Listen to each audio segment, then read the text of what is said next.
Good morning, can you hear us?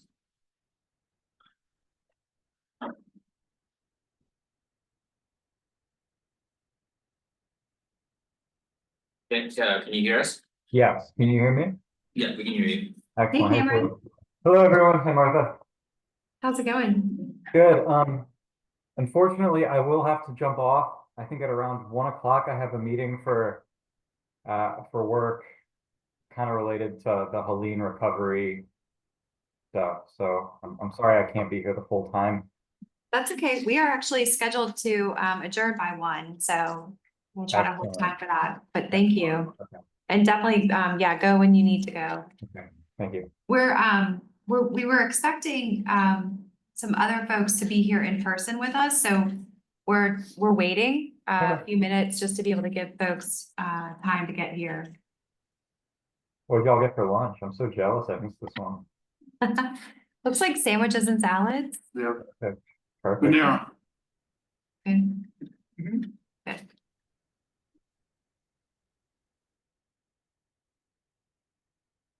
We'll you when we're Okay.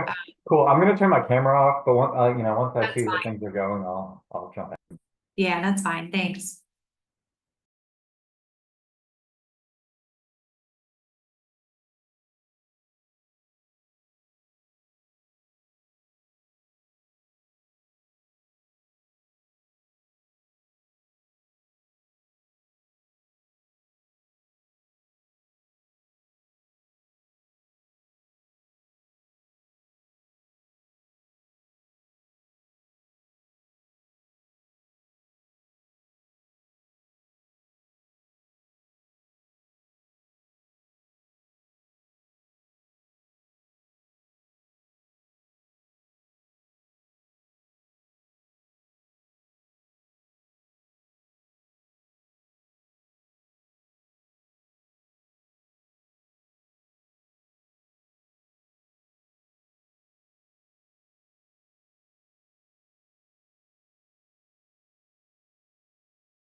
So Cameron, we are gonna go ahead and get started. Just, I know you're short on time and want to make sure we respect schedules and everything. So if we can, let's do just some introductions. So I'm Martha Schickel. I'm the executive director here at Plan RBA, and I'm also the secretary for the TPO. And I am playing the role of facilitator for these meetings. And Ken, I'll kick it over to you to introduce yourself next, since you're the Sure. other lead staff member here. Sure, I'm Ken Land for Plan RBA, staff to the CTAC, also the mobility coordinator here. I've been tasked with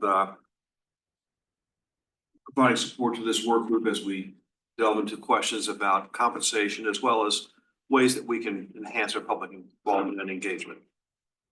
Thanks, appreciate it. Sid and Miles, why don't you guys go next, just to introduce the rest of the Plan RBA staff members.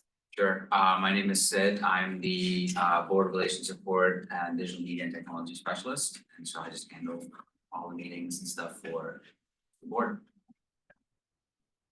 I'm Miles Wishing. I'm the Director of Transportation, so I lead the MPO planning work and support chat at CTA.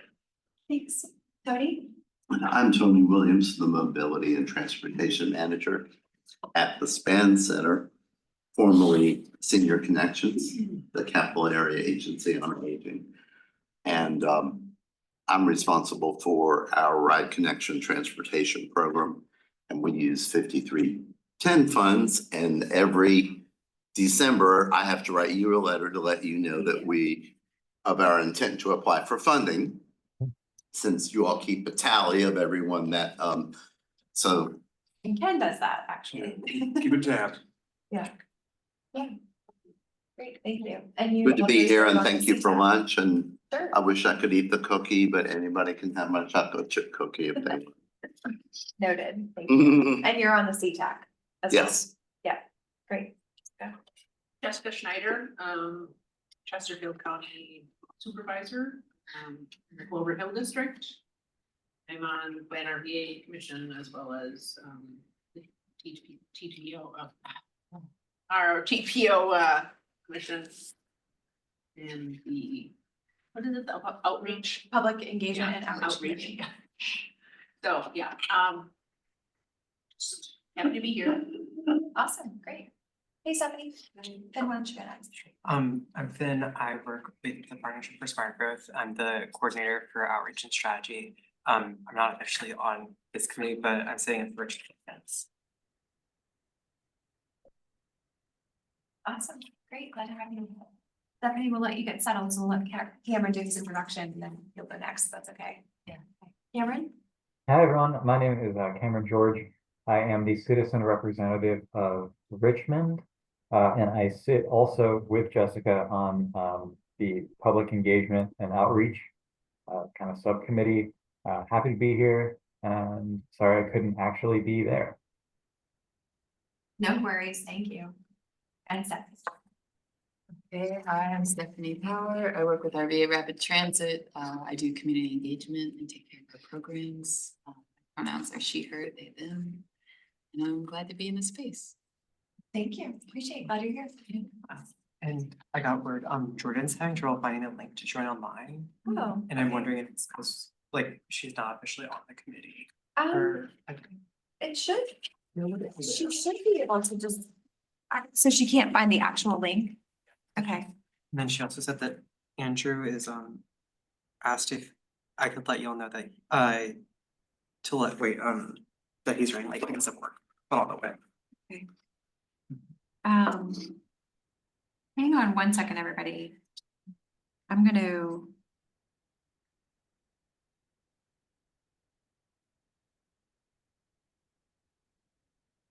Forward this to Jordan.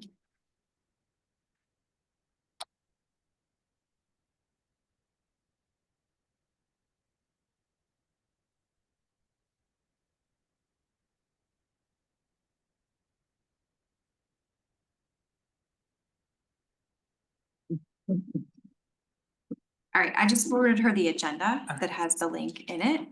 So she should be able to just go to that and it'll have her type her name and email address in, but Sid should be able to, allow her to join over as a panelist to speak then. So, we put together an agenda today, Ken and I, kind of wanted to be able to, while we did a little bit of reflection after the last meeting and did a debrief internally with staff, and we wanted to be able to set today's agenda up to be responsive to how we heard you all talk a little bit about the space. So you'll notice that the room is set up differently than you're probably used to.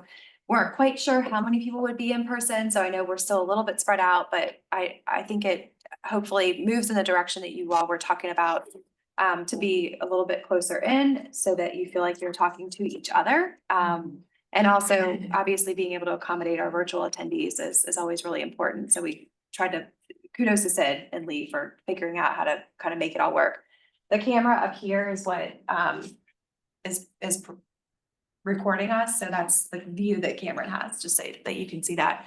And let's see, lunches, are available. So if you want to grab one, you're more than welcome. And then we made space as well in case we had additional folks that decided that they wanted to join the conversation. Again, thinking that that was the intention of this group. So we don't have a chair intentionally. The idea is that this is more of kind of a group-led discussion. And so we put the agenda sort of thinking through key topics. I don't expect this to really be item 1 we'll resolve and then we'll move on to item 2. I think it's more of sort of a fluid progression, but wanted to give you kind of the thought process that we had about kind of steps to be able to move through a discussion. Also just kind of speaking to the agenda a little bit, I heard loud and clear from Andrew last time.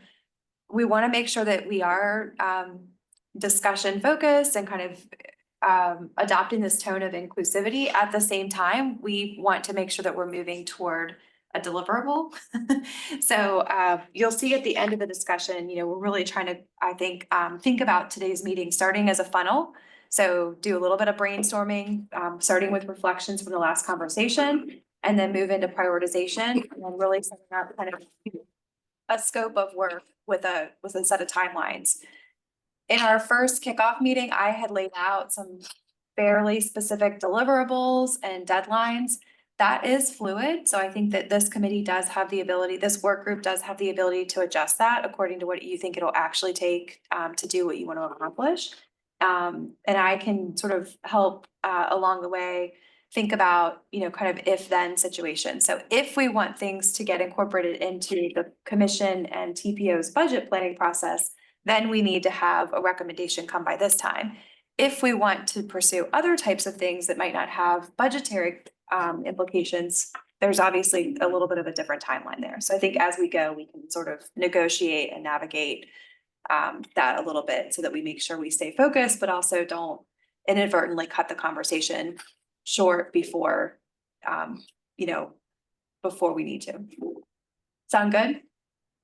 Agenda wise, is there anything that you all maybe had expectations that you don't see a place to address on the agenda?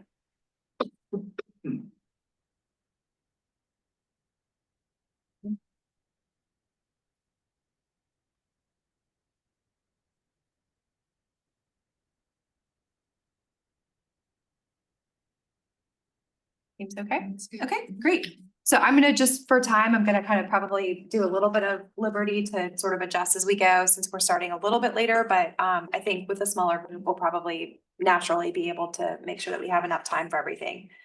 So wanted to kick off just generally speaking, kind of reflections from the last meeting. Tony, I think you were not able to join. This is an opportunity for you to hear from the group about kind of what folks got from the last discussion. And so I thought maybe we can either go individually around or kind of more popcorn style, whatever feels most comfortable. But just to sort of share, if you were driving over or riding over today, walking over, and you were thinking, what's this meeting about again? And you're going through your mind, that's a little bit of what I'm thinking we would do, is just kind of, what was the orientation relative to this content that you had coming into the meeting today? So anyone want to sort of do a jump off point for that? Well, I think it's based a lot in the outreach, community outreach and how to engage people. And the more respectful and honoring people's time and input in those outreach engagements, so. Yeah, definitely.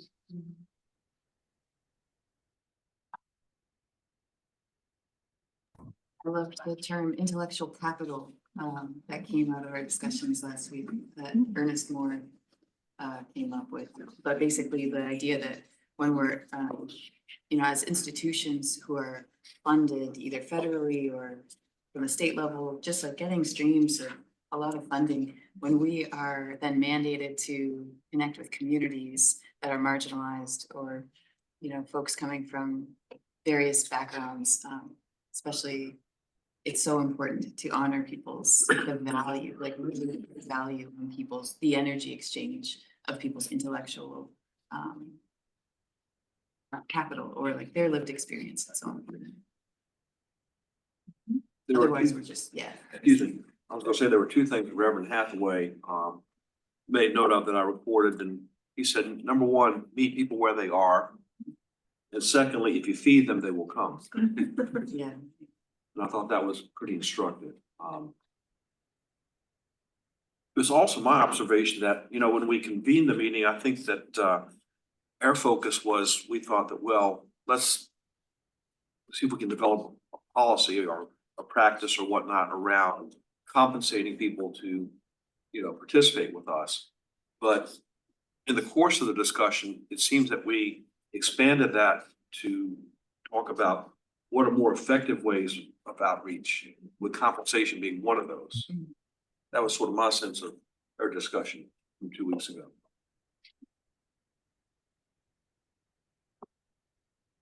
I think building relationships Yeah. maybe is like one of those Right. ways, helping to repair trust too, Mhm. Yep. between individuals and institutions or people like, you know, groups and organizations like us. Tony, I'm curious what you're hearing from the group. Is this giving you a flavor of the conversation, and what questions might you have from what you're hearing from folks?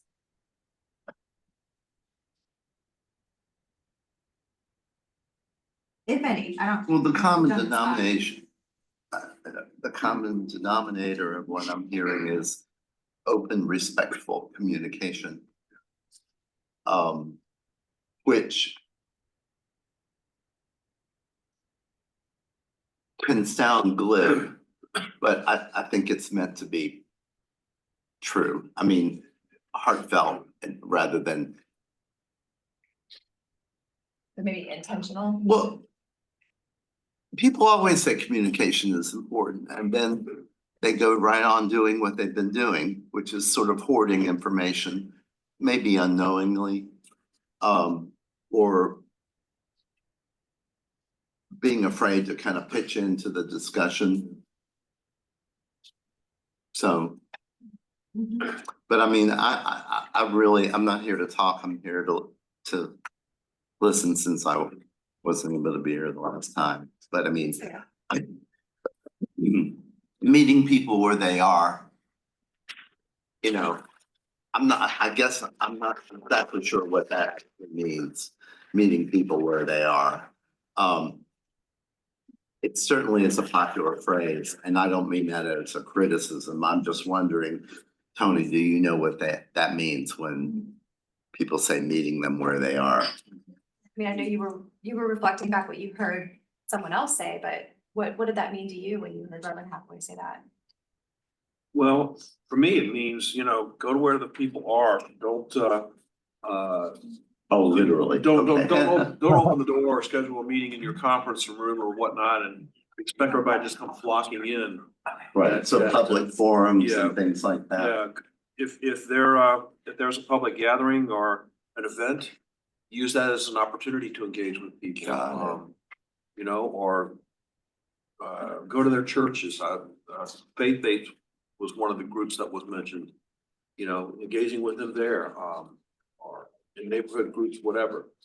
But don't just expect to, you know, open the doors of your facility and expect that, you know, everybody's gonna come in and you're gonna engage with them there and you're gonna declare victory.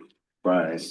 I mean, I think So Stephanie I- had brought up a good point when we were talking about that. I mean, you guys going out to the bus stops. I mean, Yeah. that you can't get more, meet them where they're at. Yeah. If you want to Literally. find out how people are struggling or what difficulties they're having, I mean, being there with them, and again, that goes towards earning their trust and seeing that you're making the effort and, so I know that was something that I saw, that, I mean, the whole repairing trust is something that I, as a public official, take very seriously, and I think that there's a reason that people don't trust government.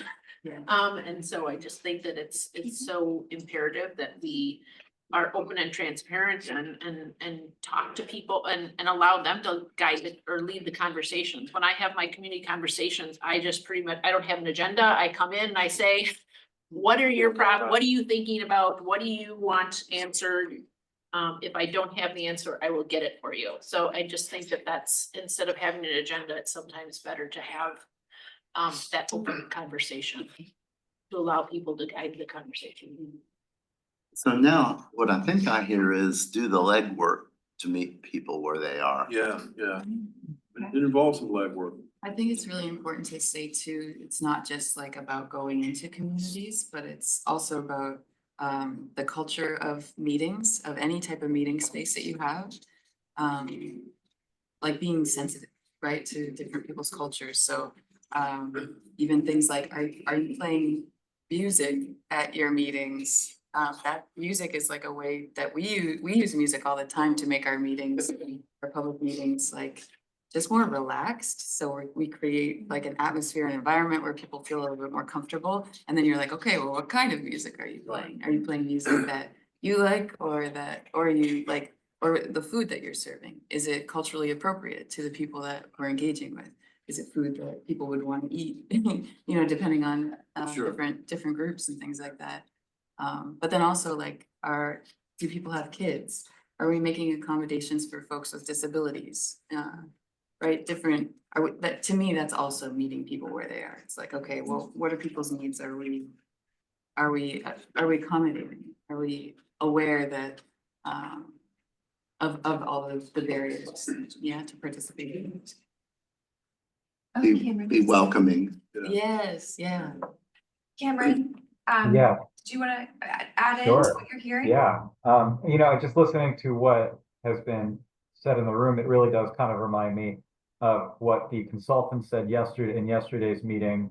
Not that we are consultants for the Baltimore police, but like the idea of food and going forward to meet people where they are.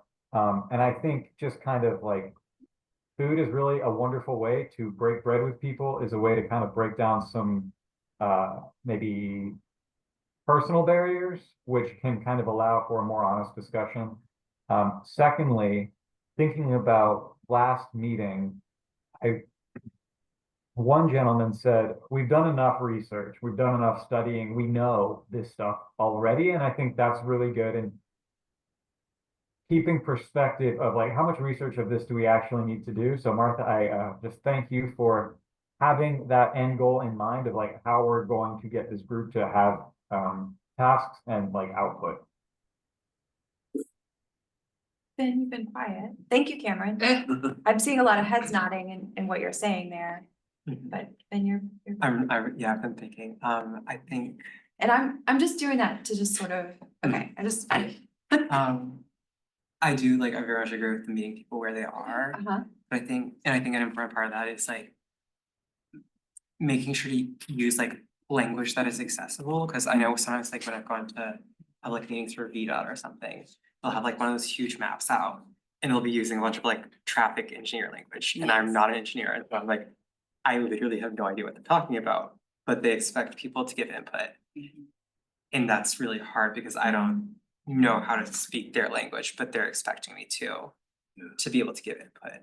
And so like communicating with people like not in a in an accessible way. Yeah, it seems in planning that sometimes we have our own secret code, and I'm sure Ms. Snyder, that when you came on the MPO, you were overwhelmed with all these acronyms. Acronyms, yeah. Yeah, and I what do they still think they mean? should be a Yeah. digest of And it's acronyms. almost like, is there a secret handshake to go with a secret code, you know? Definitely. Yeah. So somebody else said a couple weeks ago that every engagement should be viewed as an exchange and not as an extraction. I thought that was a pretty That profound was statement. powerful, wasn't it? Yeah. Engagement as an exchange, not an extraction. Yep. So can I push on you guys a little bit, just to ask, Ken said something a couple minutes ago about kind of this, aha, maybe that you had had. We sort of set up the meeting, teed it up in this idea of the output being this policy, this document about how we're gonna compensate people for sitting in meetings. But a lot of what you all are talking about feels bigger than that, and I think you were alluding to that in Right. your reflection. It sounds to me like if I were to say from the conversation that we had last time and then where you all are now, there's a little bit more of maybe like standards of care or some kind of, almost like a doctrine or a tonal definition that you want to, that potentially we need to start with. And so I want to kind of do a little bit of a check-in to see in our reflective place right now. Is the hearing, again, Cameron, you echoed this, I mean, I don't think anybody wants to spend a bunch of time just sort of brainstorming, right? But did we ask the right question? Maybe that's the way I'll phrase it to you. Do we need to take a step back or 3 steps back and really define this? When I hear things about making sure that the language is accessible, thinking about people and where they're coming from and what the challenges are, do we need to sort of think about what's the scene that we want to set and define that? And then perhaps compensation becomes a component, but it's not the end. And so I'm curious to know what you all think about that. And where do you as a work group want to take the conversation? Because again, there's flexibility in this. I So, think that's an interesting way of looking at it. I mean, is this more of a setting protocols for the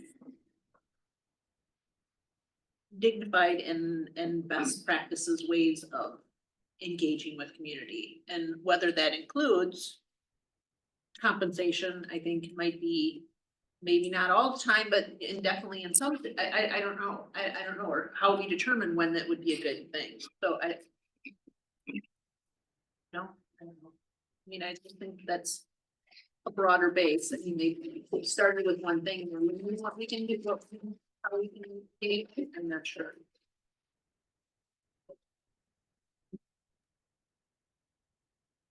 maybe another way to ask the question is, It's good. we started pretty hard into like a what, right? And I think it's always nice to remember why when we do things. And so do we feel like the why is firmly enough established?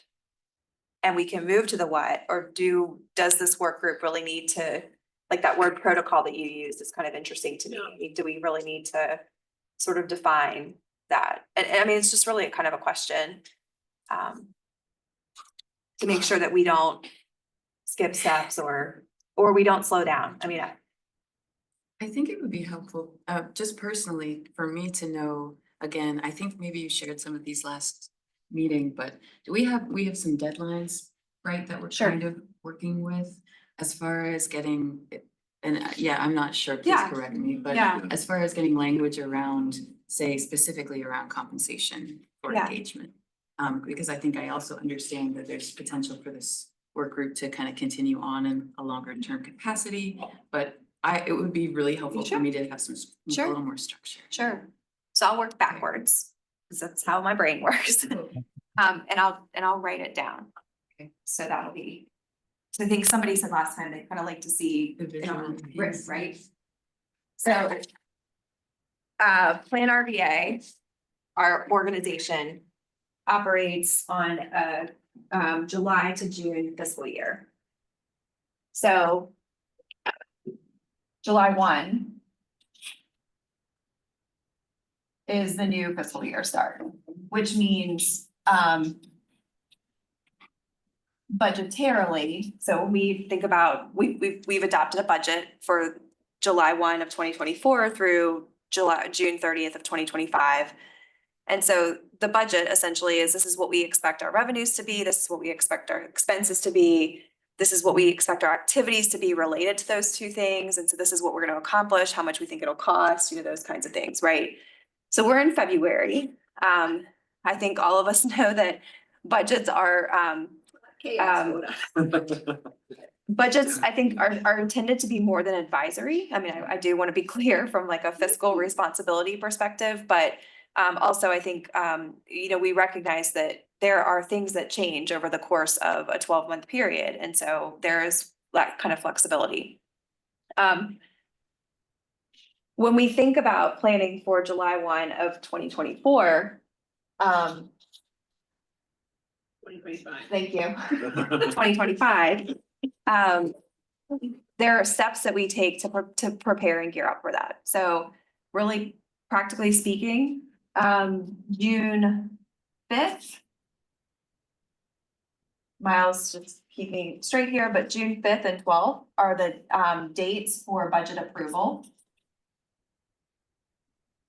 by the TPO and the commission. So that's one marker right there, right? So if we want to plan to spend money on a thing starting July 1, it needs to be approved in June. And then it needs to work its way through the support committees that get us to that part. So we have dates in, I think, May, where we wanted the CTAC, for example.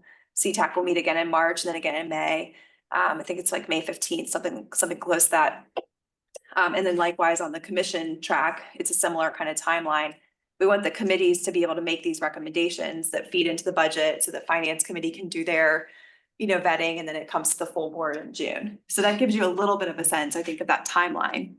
So to your point, the intention was, let's undertake some concrete things to be able to move that forward. But also, one of the things I heard in the meeting last week or last time we met was, let's make sure that what we do is sustainable. And maybe we need to think about some of this as piloting, and so I don't think we have to solve all the problems on this timeline or answer all the questions, because the committee could continue to do its work. Does that give super you? helpful. Okay. Yeah, Okay, that's good. exactly what I needed. Thank Great, you. okay.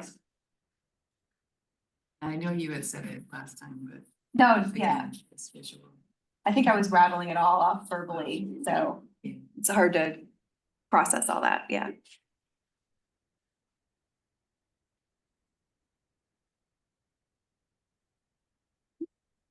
So maybe we've done some reflections. I'm hearing a little bit of like, maybe we've gotten to that start state. We got sort of regrounded in some timeline type things of what's the time constraint that we're operating under with some of this. So if I just sort of follow the agenda, let's talk a little bit about, got a lot of reflections and things here. Let's talk a little bit about just the realities of, let's see, I heard like breakdown barriers. So, and we've alluded to some of them here, but let's get a little bit more specific about what barriers exist to participating.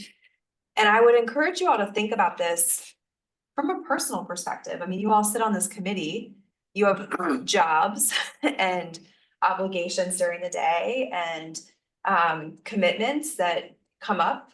Jessica, I know you were sort of coming from another thing today that you probably weren't expecting when we scheduled this meeting. So all of those things factor in. And then there's also, I think, barriers that you all think about in the populations and the communities that you are mindful of. So feel free to wear different kind of lenses and hats when you raise this up. Andrew, hi. Hi. I mean, there's a great example being me right now. I had a work emergency come up at 11 o'clock that lasted until 12:07. So I'm here now, and the fact that I'm able to sort of seamlessly jump onto this meeting as a virtual participant is definitely a great example of overcoming barriers to participation. So I just wanted to throw that out there and also make myself known that I'm here and I'm sorry for being late. But yeah, I want to think more about the actual question, but I think that's a good easy start right there, is having this hybrid option.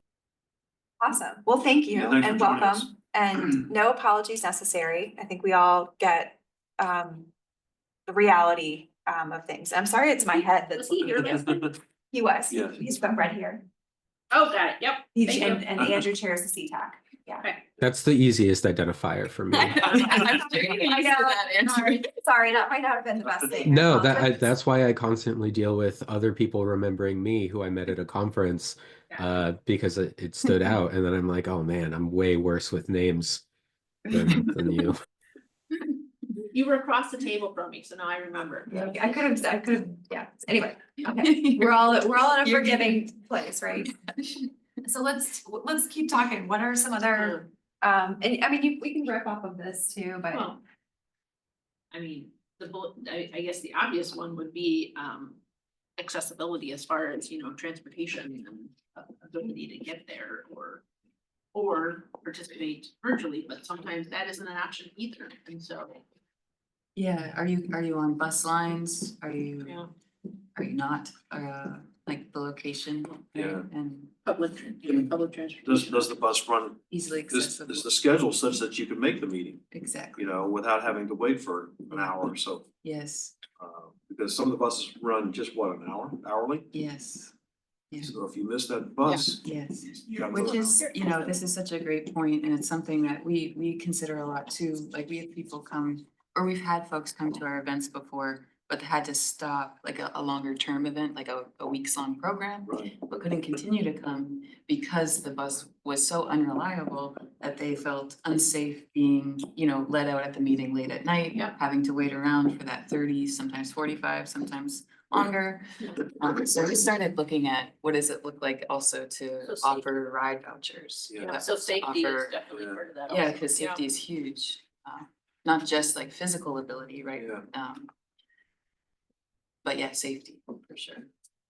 But can we supply Ubers? Can we handle transportation if somebody has a transportation barrier?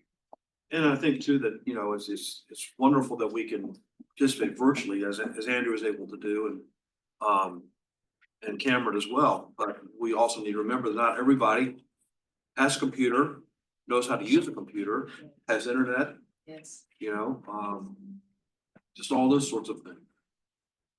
But I think increasingly, that barrier is starting to go away, but still, there's a good segment of our population, particularly seniors, that don't embrace the technology. Yeah. I would say also as special needs as far as like visual or hearing impaired, and do you have, closed captioning or, options that are available for people to participate? I would add, kind of both points Jessica made under that accessibility. It's not just transportation, it's not just, like various learning modalities that can help people access the information. I would also say it's like accessibility in ways to reduce the power dynamics within the room that allow for kind of a more equitable participation playing field. And by that, I mean, even if we look at how this room was set up today is much different than it was 2 weeks ago. And the way that the room is set up is allowing for stronger dialogue and conversation between even the participants sitting here. And so, music is one way to meet people kind of where they are. You think about going into a community where people already feel a sense of self and place in that space. That is a really good way to solicit more feedback. It also kind of takes away from the extractive nature because you're meeting them there, as opposed to maybe them coming up to the third floor behind the Lock and Key building at Plan RVA, not shaming Plan RVA, just as like an example of how the form of the meetings impact how participation is played out. And I think if we start thinking about like what the activity and the target demographic is, we can start looking at ways to reduce power dynamics for each of those settings. That's, yeah, I agree with a lot of that, and I also think something is like gaining trust and name recognition. So like, I know if I don't really recognize what something is, I probably won't participate in it, because I'm like, what is this? Like, I don't know this.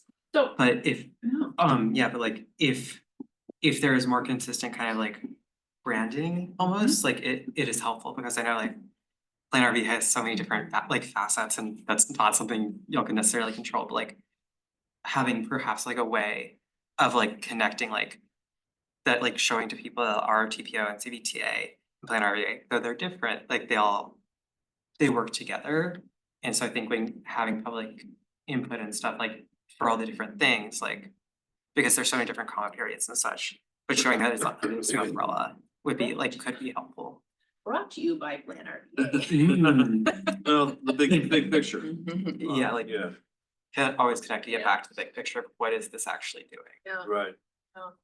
So I'm just gonna name that pretty much, I mean, other than the ride voucher.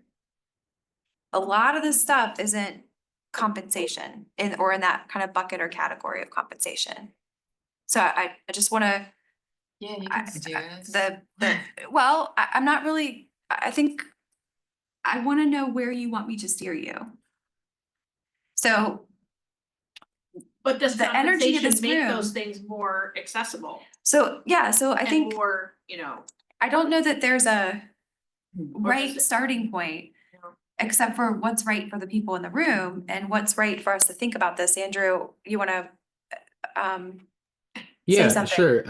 I think maybe it might be helpful to ask a like a more specific question about this. Like we talked about what barriers need to be overcome, but maybe what if we kind of turn it the other way and we say like what would a like a participation compensation pilot program look like? Like what barriers that we just talked about, or maybe we didn't, could be overcome by a compensation program, and how would we target that to make sure that it's helping people overcome those barriers? I guess like same question, but in reverse. Yeah, that's about fair. I'll just say, he joined. not to be, this is not me being defensive of your suggestion, because I think it's a valid one. Before you joined, when I opened, I shared with the group that when Ken and I did the reflections, we actually wondered to ourselves if the task, forming the task of a compensation policy, if we had gotten the cart before the horse. And so we wanted to reintroduce that question to this group today to just make sure, sort of in the lines of what you're suggesting, are we asking the right question? And so if we are, then I think that your suggestion is actually a really good next step. But we wanted to do a little bit of that gut check today and make sure that we didn't inadvertently push ourselves down a tunnel that wasn't where we should be going first. Okay, So- I totally understand that. Thank you for the context. I yeah, and appreciate that. So again, not pushing back on you, but just sort of full disclosure. Or to focus on the solution prematurely. Yeah, thank you. That's a great way to say that. Yeah, right? Like sometimes I think we go to solutions before we really understood what or you know, what it is we're trying to do. So, what do you think about Andrew's suggestion? Cause it's a little bit of like, I was saying, do we need to flip it this way? And he's saying, maybe we need to flip it that way. So what does the group think about that? Again, I think thinking about this is a group that has been empowered to bring recommendations. I would tell you that because I was the author of your original set of tasks, I think it is okay if you say that wasn't the right task. We really need to do this, and this is what we recommend. So I want this group to feel empowered to be able to say whether or not that was the right place to start. I think compensation can address some of the barriers, but not all. Okay. Say more about that. If somebody is unable to come to a meeting because they they can't afford bus fare or an Uber, Lyft or Lyft ride. You know, paying for that might help them.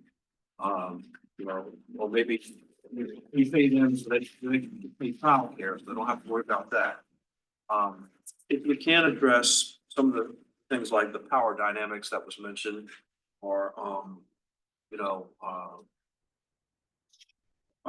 some of the physical, if the room doesn't accommodate a person with a disability, or, you know, if they're having trouble,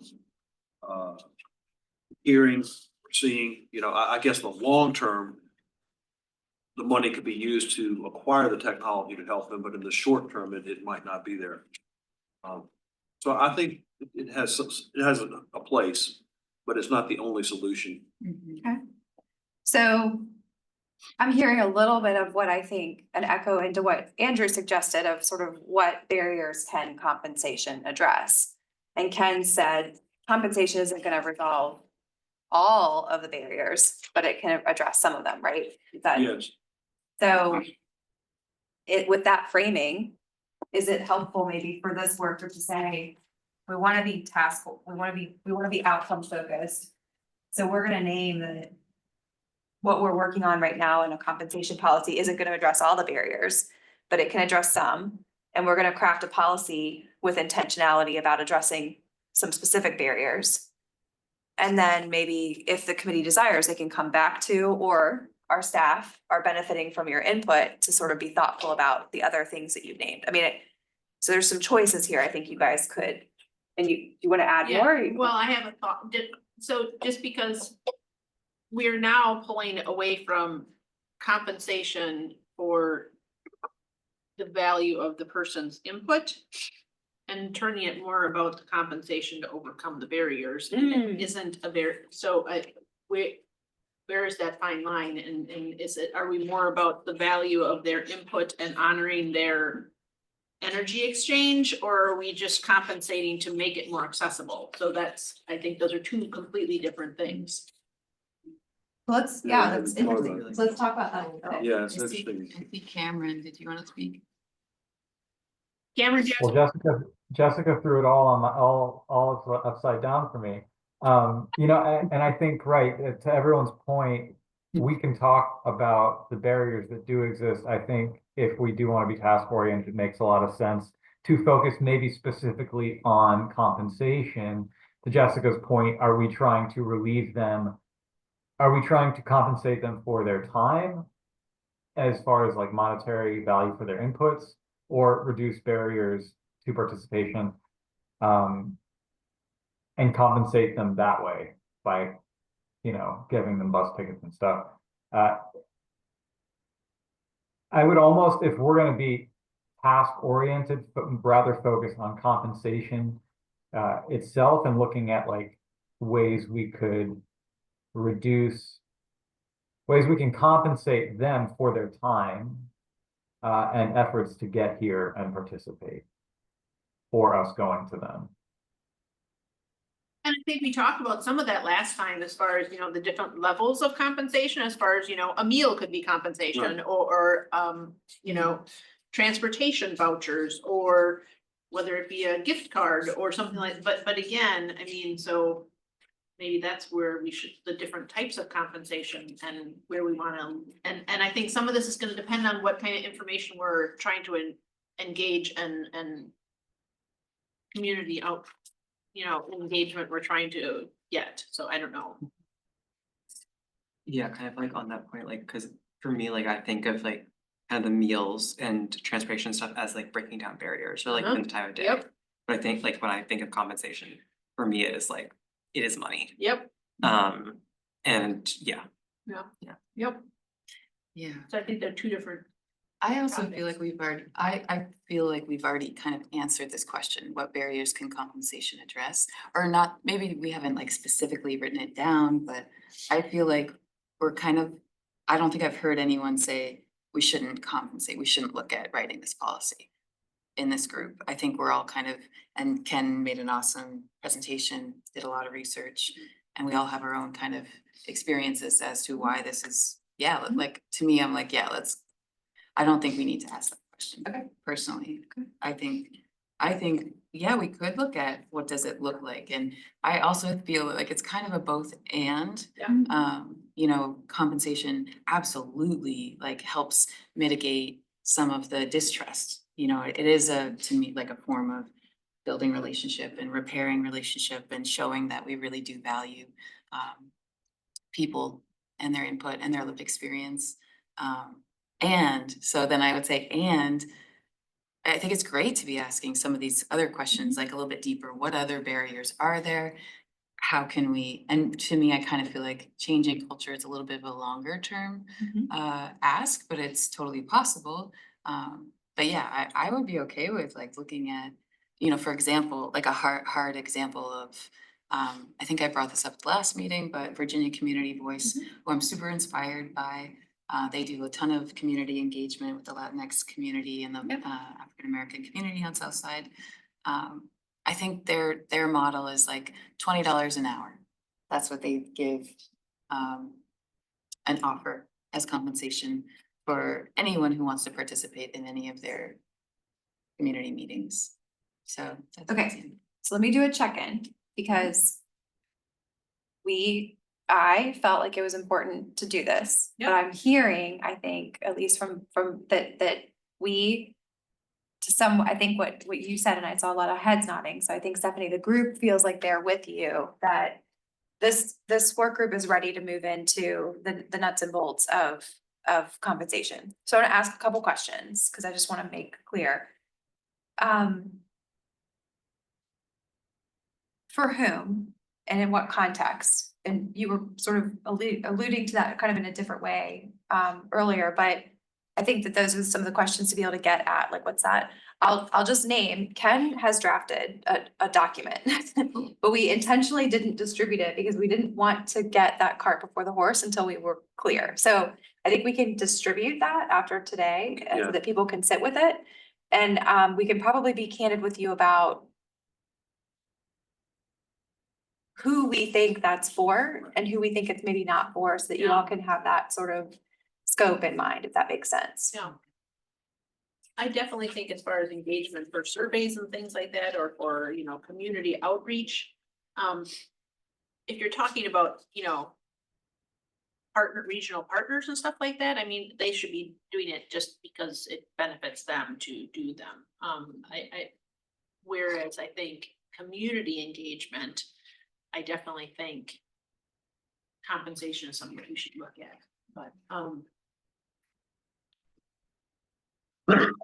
especially if it's, I mean, if it's a project that's, well, and I don't wanna say, you know, only in disadvantaged communities, but I mean, I think there's always, I mean, I think most of the stuff we work on has something to do with, you know, equity and inclusion, and I think that that's an accessibility as far as, you know, community and how we can improve that. So I just think that that's so important to make people feel like they're valued for their input, but.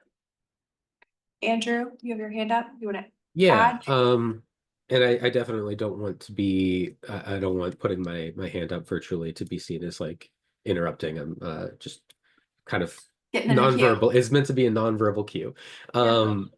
So I think I really appreciated what Stephanie said, and I wonder if before going into specifics about, and I think it's great to go into specifics sooner rather than later, but I wonder if the group would see consensus around making sort of a normative statement about why, and letting that guide the group's process of designing the policy. Because I heard from Stephanie, and I definitely agree with myself, the sort of moral normative statement of it is good to compensate people for their time when they provide it. And so as a planning organization or as a public organization, we should compensate people for their time when they provide it, especially when it's in service of the greater good of the community and of the bettering of the community, which is a very positive, but I think still true way to look at public participation in the planning process. And so I wonder if that would be something the entire group would agree with, and if we feel that that would be like a kind of a guiding statement for how the rest of the policy is designed. Does that make sense?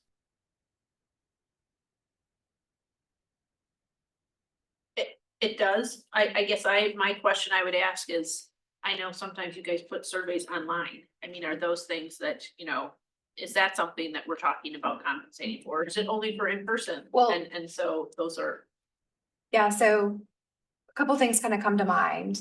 I think, I want to try to like not step into like sort of operationalizing everything, but No. I think, a question I have is, are we really endeavoring to compensate? Or are we endeavoring to offset or, incentivize? Because I think that this gets at, you know, I mean, you threw out like a real tangible practice that a local organization has $20 an hour. That's above minimum wage, you know, so I mean, it is an equal per hour payment for some people, but not for all people. And so I think if we say the word compensate, I want to just sort of like maybe do a little bit of a check-in on that, because when I hear compensate, I think a little bit more about like sort of monetary equality to value. And budgetarily, I'm not sure we're gonna be able to get there. Yeah. So, and then, you know, if we endeavor to reach more people through our online tools, for example, to bring more voices into the room, how do we think about that? And is I hate to say that, but I mean, is the value of sitting in at a computer and doing a survey that takes 15 minutes worth a quarter of an hour of compensation as sitting in a room for 4 hours in a workshop setting? And so I think this is what we gotta like, I'm throwing the question almost back to you of like, I Yeah. think this is the sort of, I'm almost imagining there's like a table that says, if it's this, it's this, if it's this, it's this, you know, kind of thing. And really sort of working that through. I would say that it's probably based on Ken's research and what he shared with me. It's probably worthwhile for us to go into this with like a test mindset. To say we wanna try this and get feedback on it to see whether it hits the goals. And Andrew, this might be where your feedback comes back in about like, what is it we're actually trying to accomplish with that? Is it a gesture to be a part of our trust building effort? Is it a piece of a set of activities that we do to be able to increase the number of people that are involved? Is it truly because we're wanting to move to a system of actual compensation? Like, I think that those are sort of discrete. Jessica, you said this. I mean, these are sort of discrete things, so. well, and I mean, to your point, so the community ones that you're talking about, I mean, are these large communities? Do a lot of people come? Do more people come because they know they're gonna get paid also? And so do they engage, is there a expectation that they engage while they're there as part of their attendance? Yeah, those are great questions. So, you know, we have actually an event coming up here at Plan RVA in March. And where Plan RVA will be providing dinner. Okay. Yeah, Yep. for the group that, you know, will recruit, and it's like, there's not like a set fast rule to a lot of this. Yeah. So I appreciate your speaking on like, we can treat this as a pilot. Yeah. But I think That's when Ken's idea. people Yeah. see that you're gonna start offering some things here and there, and you can kind of stay like relatively consistent with it, that's gonna build credibility, it's really gonna help. But so basically, okay, to get back to your Yeah. questions though, yeah, things move a little bit, but for example, this dinner we're gonna aim for about 25 people, including staff. And the expectation is to feed everyone. Okay. And that's the compensation for that. Okay. When we do bus stop outreach, and like, yeah, okay, so when we do our dinners, I'll go back to the dinner, for example. Often we hosted them at the library. We can't really do that anymore because the library recently changed their food policy, so we can no longer serve full meals, which is a huge barrier for us because we don't wanna just give people a bag of chips when we're Yeah, yeah, asking yeah. them to spend their dinner time Right, Yeah. with us. Yeah. We need to feed them, so we are pivoting from the library, Okay. but you know, in that setting and in the outreach work that we do, I'm definitely interacting with a lot of people who are houseless or people who maybe we could say come because they know they'll get food or, you know, speak to us because they know they'll get something in exchange. For me, I feel like it's our responsibility as people with more power, you know, really looking at those power dynamics to like not to let go of that and just, you The know, reason why of isn't the reason necessary. why. Mhm. Yeah. And just kind of, you know, just know that what we're doing is, it's good for communities, it's good for trust building, it's really, we're doing all the right things. And and we need to, you know, we need to be engaging with the houseless communities as absolutely. well too, so it's just, so that's just kind of an example of, yeah, different. And I totally was not. No, yeah, I know where your heart is. Yeah. I know everyone Yeah. here has got a great heart. It's Yeah. awesome. I'm not, yeah. I also think one of the ways of thinking about it is like, just one of the reasons of why is just having better data, because I know like Yeah. we've talked, or like I've heard people in the NRB talk about like having, like being a data-driven organization, but if you only have like, you only like if you only have like people who are super into biking, saying this is what we wanna see for like transportation or planning in the region, then like that's gonna really skew the data. And so something I'm thinking about is like, how much do we value like the input and kind of like how we're basing our planning efforts off of? And like, is there a number on that? And kind of like, what does that, like, yeah, so just like making it a little bit like more steadfast of being like, we want good data, so we are going to pay people so we can get better data. Because more people will. More, Because we want for more more people, yeah, people, and then we also want like more getting people, people who right? like are not, like more people than people who are not participating. Mhm. And so it's like the data is not as skewed. So is the Totally, assumption that yeah. the people who participate, and I'm probably saying this like a little bit like kind of with gross terms, but like the assumption is that people who participate are resourced. Whether that's in time Mhm. or flexibility, I mean, sort of for all these things that we identified as barriers.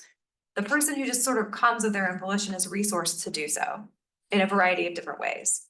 Yeah, And it may be, and presumably they probably also like care about the thing, right? Yeah. Maybe there's another set of people though that aren't as resourced. And we don't know yet whether they care about the thing or not, because they've had some barriers that haven't even allowed them to interact on this topic. Am I? I think Does that so. sound sort of like true? Yeah, that's kind of the. So is the compensation policy attempted to sort of like bring that group of people into the fold so that more people are participating, so that data is richer and more reflective of a bigger part of the community? Am I saying things back that sound Yeah, accurate yeah, or that sounds accurate. true to me. what you're saying? So compensation is really about thinking about how to. We still want those other people who come to come, but we also want to be able to like create an opportunity for additional people to come. Mhm. And compensation's a way to do that, A way to make it more equitable. a way to make that Yeah. more accessible, Yeah. more equitable opportunity to participate. Okay. So when we think about how we compensate, I heard a distinction before about like food and things like that, but like really it's about money. So where do y'all sit on that? Like, do we want to include non-monetary aspects of compensation, or do you want your policy to be specific to monetary compensation? I To start. see Andrew has something to say, and I just want to jump in real quick to say that I feel like we were going down a place that was rich to me as far as looking at specifically like what, like a little bit more practically, okay, what are the various ways that we're engaging? And then maybe having that, you know, because maybe compensation does look dinner if you're hosting a gathering that could be a dinner, like I talked about, or you're conducting surveys. Maybe compensation looks a little bit different for those two things. Maybe not, but to me, they have different flavors. Is it an online survey? What, I feel like that's what Jessica was pointing to. Sorry, Andrew. No, you're good. I was actually going to emphasize what you had said last, Stephanie. I think you were getting at the thing I had said previously, but I don't think I quite phrased it the right way. I think what you were kind of getting at about letting go of like, well, are they only coming here because they're gonna get dinner? Like sort of letting go of that and saying like, we're compensating people for participating because it is the right thing to do to compensate them, regardless of their reason for participating and regardless of whether we have additional goals of overcoming barriers or incentivizing participation, like making the statement of just it is right to compensate people for their time in some way and kind of building off of it from there. I mean, I'm thinking about like even if it's not like high compensation, as far as building trust, like what does it look like if we hold an in-person meeting and when you walk through the door, somebody hands you a $5 bill and like that's your compensation for being there. Um, and I don't know if any of y'all have gotten the Nielsen survey before. Yeah. It's they send you like $2 bills in the mail and you open it and you're like, why are there $2 bills in my envelope? And then if you fill out their survey, you get a $5 gift card emailed to you. And I think that's an interesting example of obviously a private company finding compensation to be a cost-effective way of getting people to fill out So their I do- surveys. I do think just from, like, I think language matters. I do think that that's an incentive, not compensation. Yes, Like, and I I do think that's think- part of it. So, I mean, I think I'm stepping out of facilitator a little bit to just sort of push on this because I think But that goes back to it's what I- important, I think, to be sort of explicit about that and, the examples that we're talking about and even the research that Ken said isn't compensatory. I mean, it's just not, nobody's gonna be able to earn a living or support their family through this. And so I think we wanna just be careful with that language. And it's my fault. I think I'm owning that from my fault of starting this from a compensation policy. Like, that was You're not probably the a only bad person choice that word. Says that though. Just to Pardon? be clear, you're not the only person who uses that word. I in know, this well, in the context. literature, I mean, that's how you look, that's Yeah. her, so, but I'm thinking about this because I'm thinking about implicit in what I heard in the conversation in the last meeting was sort of like the stakes are a little bit high. We want to give ourselves room to be able to be, to test this and to learn and evolve it. At the same time, I mean, I think the innate piece in this conversation is that if we have to regain trust, it means that trust isn't there. And so we have to be, that's a delicate thing. And so I think I'm pushing on that probably from that perspective of just sort of, and Holly did this earlier with me this week with Ken and I about, is it an incentive or are you really talking about compensation? Because those are two different things. An incentive, I think sometimes feels a little skeezy a little. Yeah. I like you're, dangling a carrot, kind of, and so does that work in Yeah, the opposite direction of what we're trying to Okay, accomplish and, Yeah, I I don't know. I hear what you're saying, Yeah. and I think I appreciate where you're coming from. And I don't know that. That's kind of, maybe again, why. Like, Well, I think people can be really reasonable Yeah. about these expectations. and maybe like that's for polishing and editing at the end of this process and not so much in this moment. I mean, because I feel like I'm derailing sort of the energy by bringing that up. So if it feels like that's like a Martha issue and we can work past it, then let's move past it, right? I definitely mixed the Nielsen survey with what I was saying separately because I had two different thoughts, and so I absolutely understand. Because the Nielsen survey, yes, that's incentive, not really compensation in the way that we're talking about. It just sort of came to my mind as Yeah. like a time when I got paid for doing a survey, and For I wouldn't sure. have done the survey without it. Well, So those are effective tools. I mean, they work. So, and I don't think that they're bad. But you're not gonna quit your job to do Nielsen surveys. That's what I mean. Yeah. But I think we all don't get know that. We all I don't know know that. that anyone has that Yeah. expectation that when they're doing engagement with an organization that they should be compensated at the exact level that's just kind of what my point is. Like, I hear what you're saying too, but I get just that. knowing that, like, I think colloquially, the word compensation is like, it means kind of what we're talking Okay. about. I get. Okay, I'll release. Can I play devil's advocate Yeah. on something I think is related to this? It may not be a big issue, but one of the things that I've run across in the literature, and I really hadn't thought that much about it, but one or two sources talked about, one of the pitfalls of this is that some people may accuse the sponsoring organization of paying people to get the information. That they In other words, want. paying you to tell us what we want to hear. So how do we overcome that? Or is it a big deal or is it not that big of a deal? I just bring that up. So maybe we need to flag that as almost like a check as we're working Right. through. We're come back to, I mean, I feel like that's like one of those sort of flags that we need to check to Right. say, like, how do we present this in a way that we are, Motivation. yeah, Yeah. like, not paying for bias, right? Or hence why we're doing it as a pilot to see if there's actually outcomes that show that, maybe, I don't know, is that Does that mean possible? that we'd be testing or like collecting before and after data and coming? Yeah, I don't you know. what I'm saying? I don't know, Like, yeah, How yeah. deep, how deep are y'all gonna go with that? But Yeah, this brings back a question that I had a little bit earlier.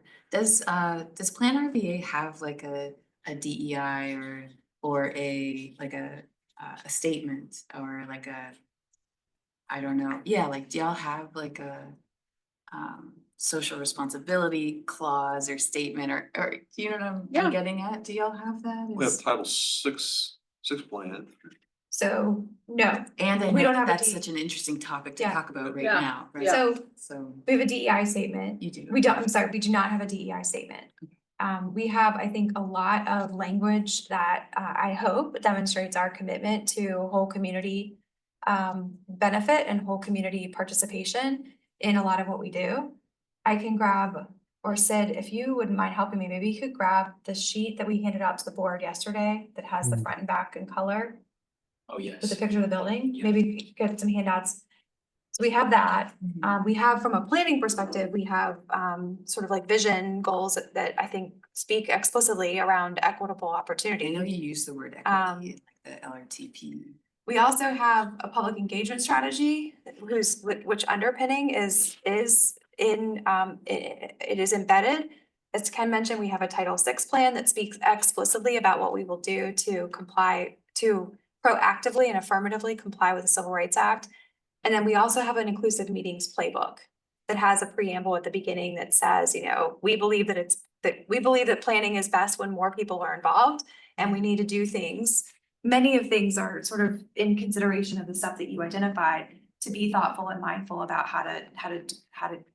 And I think, we're all on a continuum of where we are and how successful we are in that. But so those are the types of things that we've tried to embed and really like bake into the organization. But we don't have like I don't have a paragraph I can send you to on our website.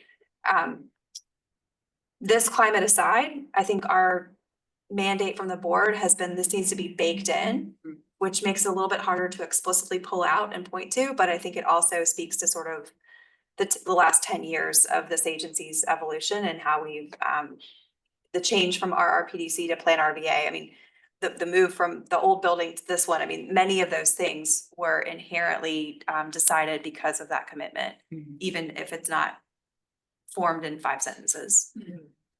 And as part of my research, I've looked at the other Virginia MPOs, their public participation plans, and they're all silent on the issue of compensation. A few of them did talk about offering incentives, Yeah. like gift cards and that sort of thing, but really wasn't any language there on this particular topic. Specifically, at least not in their public participation plans. I didn't look at the Title VI or some of the other things that Martha mentioned. So curious. Like I know that as Plan RVA, like as a, your organization, you've got different hoops to jump Yes, through. right. And so I don't know what all those hoops are. Yeah. And I know that again, this climate, and I don't know how that will impact y'all and what you're able to say. And I really, Yeah. Well, that's incredible, right? We're living in really incredible times in a way, Yeah. but. And at the same time, when I think of like this, like the answer to what you brought up, this idea of like, the devil's advocate, because I've heard it before, of course, too.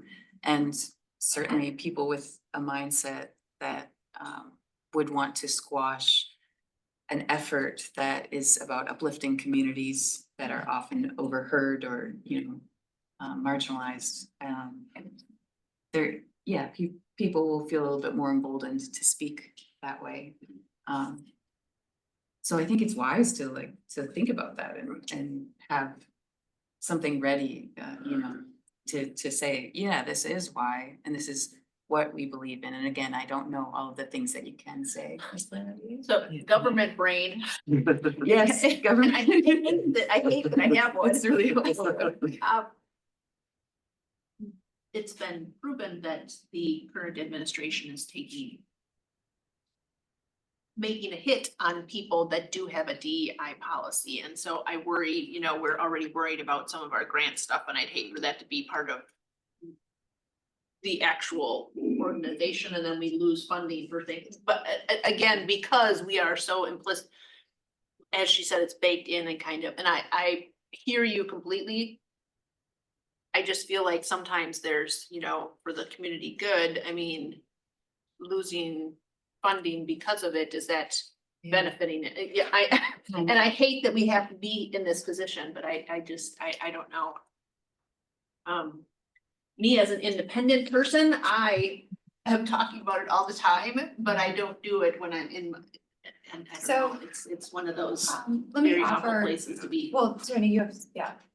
Well, so are we talking about espousing DEI principles without using obvious, is there a way to do it sneaky? I mean, like, What I heard is, as far as, what I heard is input has value. Yeah. What I didn't hear is that we're gonna compensate some people because of their identity, and we're not gonna compensate other people by identity. I didn't hear anybody talking about that. Nope. No. so So, that's yeah. a subtle way that we So I mean, put forth that. I think that the reality is we're having a conversation about compensation because Feel acceptable. there are populations in our community that don't have as much, I did that Yeah. example about resources. Yep. And that does, from our research, potentially correlate to different identities. But I'll tell you, we're not gonna distinguish by those identities, and so, we're gonna have other people in our staff sort of help us make sure that we stay in line with the rules that we have to follow. So I think it's good that we're talking about it. Ken and I also remarked in our debrief, we were like, it didn't come up. It's interesting, it didn't come up, Yeah. It's a reality of where we are right now, but I don't think that I've heard you guys talk about deciding who gets compensated and who doesn't. Andrew? Yeah, I definitely, I wanted to throw in my government worker hat as well and say that to what Tony was saying, I think it's very normal in the government to build a policy around something you think is a good policy, but to maintain awareness of language that, like, the controversialness of language comes and goes. There's times when you have a policy and a piece of language in that policy suddenly becomes politically controversial, and the policy itself doesn't have to change, but you still change the language to avoid it being distracting. And I think it's fine to identify language that is distracting and avoid that when building a policy, so that when people are looking at it, they can focus on what that policy is doing. And it's totally fine to change that language later without necessarily having to change the policy. It's about making sure that people looking at the policy understand what it is without being distracted by the coming and going of hot button language. And as far as identities, I think that's kind of what I was getting at last meeting when I said that I think we should try to avoid excessively means testing whatever policy we do come up with. Whatever categories we break it into, I believe should be fairly broad. They should apply to definitely not identities. They should apply to, like Holly was, or like Martha was saying, sorry. Like Martha was saying, a table maybe based on participation type, or some other category of participation. And then within that category, I think whatever we come up with, the compensation itself should be everybody within that category. Food is very easy to do that because you don't say like some people who come into the meeting get food and others don't. If there's food, everybody gets it. And I think if we decide on something other than food, if it's cash, if it's gift cards, it should be everybody gets it within that category of meeting or participation type. I agree, Andrew, thank you. Okay, I'm gonna do a time check. We're at 12:56. We do have another meeting scheduled from 2 weeks from now on the 28th. Tell Ken and I a little bit about, and I should have said this at the beginning. Ken and I talked about this. We kind of thought that because of his research and the connection that he has to this work, it made sense for him to be like a person dialoguing in it. And so, but on the back end, obviously, we're gonna do the homework that we need to do to prepare for the next meeting. So what do Ken and I need to do to position this conversation to move forward for the next meeting? And what do you want to accomplish in the next meeting? Because I feel like we have, although it may not feel like it, I feel like we have sort of like funneled in on a handful of things that the work group wants to focus on. And got some good sort of explicit targeting around what we're trying to do. Something I am curious about for next meeting, even though I'm not gonna be here, but I'm still curious for other people, is historically when doing community engagement and stuff, where has Plan RDA or the RTPO seen engagement like geographically? And where have y'all not? And I think that's like an interesting thing to think about.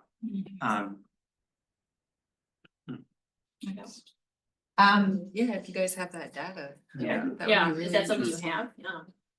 So, yeah, we do have a little bit of that, like, I mean, I think some things we could point to would be previous LRTPs where we've actually, we've practiced for a while, some of these things like going into community. And we do host things here in our space, but we also do that. So we have, I think, I mean, I'll go back to 2 LRTPs ago, I remember, I mean, we might have had a meeting in Ashland, I'm making this up, but we might have had a meeting in Ashland and 5 people came. Yeah. I mean, the reality is that, if you think about it from a jurisdictional level, which may not be the right way to think about it, but from where population is smaller, Mhm. participation is fewer. Yeah. Part of that is, I think, because inherently there are more connections closer in the region. But there's also some other sort of structural things that happen in some of our more rural communities in that regard. Cameron's So- leaving. Oh. Sorry. Thanks, Bye. Cameron. We appreciate your time today. Thank you. So, but I think we can pull a little bit of that data, and I think we've got some other public engagement reports from previous years that we could distribute to everybody. They're on our website, but we can share those links with everybody so that you could take a look at that and sort of see. There's no question that the closer in Yeah. you get, the more from a resident perspective, you Yeah. know, if we were to track everybody's address, closer in you get. Mhm. I think there's also sort of like blips of where we have board members who make a concerted effort to get their district representatives engaged, you know, that kind of thing. So you see some variances in that regard. We've had board members in the past who invited us to come to many town hall meetings. Mhm. Kristen and I used to do that, Frank Thornton used to do that. I mean, there's lots of people around the region that used to do that for us. And board members that still do. So Mhm. that makes a big difference too, that credibility Yeah. and sort of like an introducer, like these people are okay, you know, I mean, that helps a lot. I think also where there's probably, we don't track it this way, but I have to imagine that our staff and where they live and the communities that they're a part of also sort of helps that because we Yeah. rely on our networks, Yeah. you know. So we can, that's a to-do item that we can do. We can send you some links to the public engagement reports that can give you a little bit of a flavor of that. I have one. Okay, And I also want to say that I would be excited to see like building on what you were sharing and saying. Cause I really feel like y'all are doing such a great job with the present LRTP community engagement strategy, like that mapping tool that is available in 10 different languages. Like y'all are doing awesome there. So I feel like it would be really cool for y'all too, as an organization to kind of see, is that, and maybe you've done that for previous LRTPs, I don't know, but. no, it's a new tool. It seems like It's a new tool, okay, cool. Yeah, so it'd be cool to see like how that's shifting the needle for you as far as engagement goes, but what I would love also would be To get back to the kind of practicality of just a general idea, a list of the ways, the various ways that you engage. Okay. So online surveys, going to different town hall meetings, or, I know you're gonna have your Pi Day, kind of Yep. big. Symposium. big And event. just so that we know how to sort of structure that information for you, does that then become sort of potentially like the rows in a table of what the, okay, Totally, because for me, I could see that very Okay. easily translating into a rough draft of like, okay, for that type and that level of Mhm, right. engagement, these Right. are a couple forms that sure, okay. recommended. Well, and I think to that point, the interactive tool was formed out of the community thing that was at the train station about transportation, and we each the table sat down with a map and marked things, and so that data gave it a point to start at, and so there was already information they could download and make it, Well, and Or no.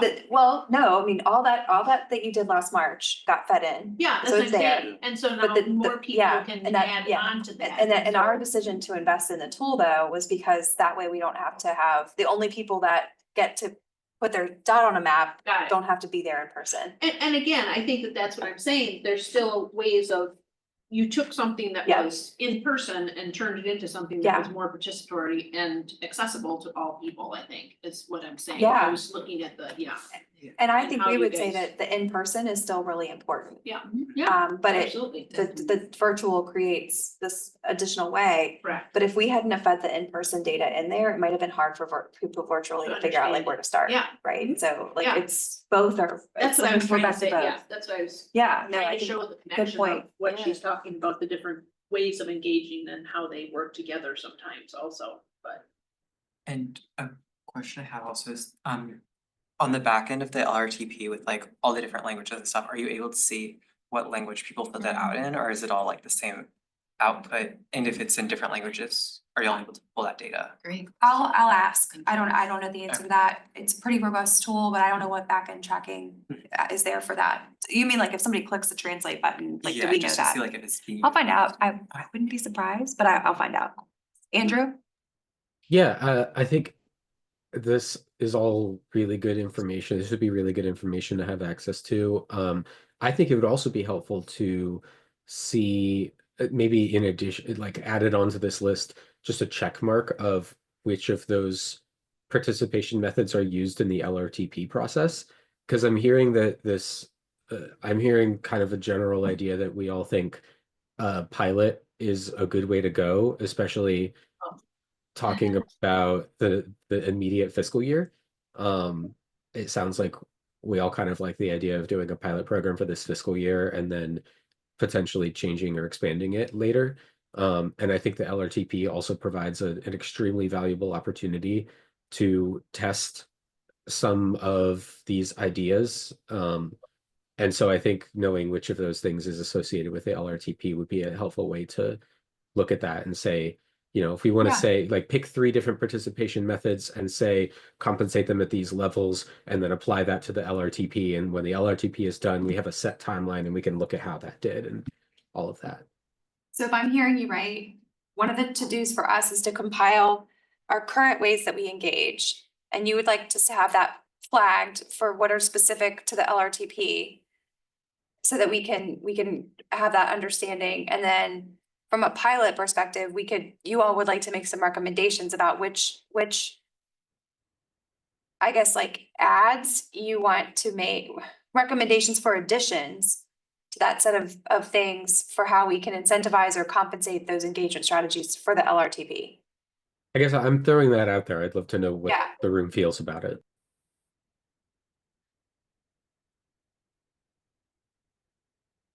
I'm not seeing anybody have any concerns about that. I'll say, I think our staff might have a point of view that we would like to pilot things beyond the LRTP. But I don't think that is contrary to what you're saying, Andrew, if you're okay with that. Yeah, I'm hearing you say- Excuse me, I'm hearing you say that might be a starting point. Yeah.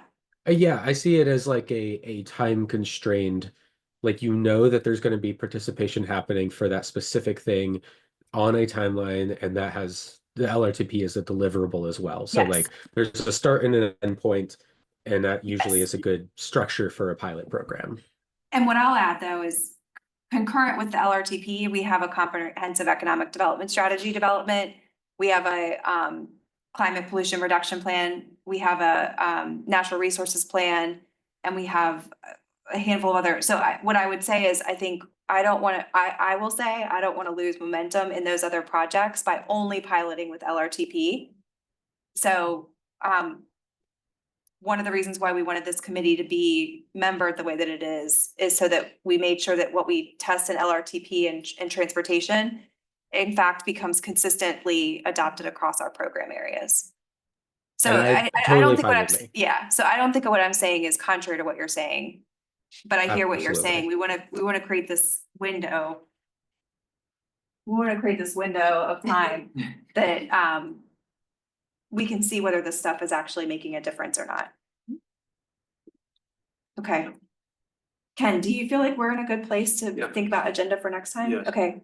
Well, I would say, I mean, if anybody has thoughts, and I wanted to just name, we have been in partnership with Virginia Community Voice and have been looking at their material and have been talking with Maggie Walker Land Trust, if I'm not mistaken, or at least made the outreach there, Storefront, Virginia Community Voice. So I don't want that to like feel like that's just like gone on deaf ears. We've been tracking that, and I think did you already have a call or you have it I have a coming call up? scheduled with Virginia Community Yeah. Voice, week after next. Yeah, so probably by the time we next meet, we'll have a little bit more intel on that front. And I'm doing the same with Storefront. What Yeah, they're doing. yeah. Yeah, and I'm doing the same with Storefront, which is just Yeah. some similar practices in a different part of the community, so. Okay. So thank you guys for today. Thank you. I appreciate this. This was very helpful. I think we're done. I mean, Okay. appreciate you all, and I hope everybody has a nice weekend. If it's long for you, enjoy. And watch out for snow. What? Next week. Next Thursday, I think there's. I had one. From Wisconsin. Thanks, Andrew. Yeah. Thank you all. Have a great weekend. Right. Stay safe.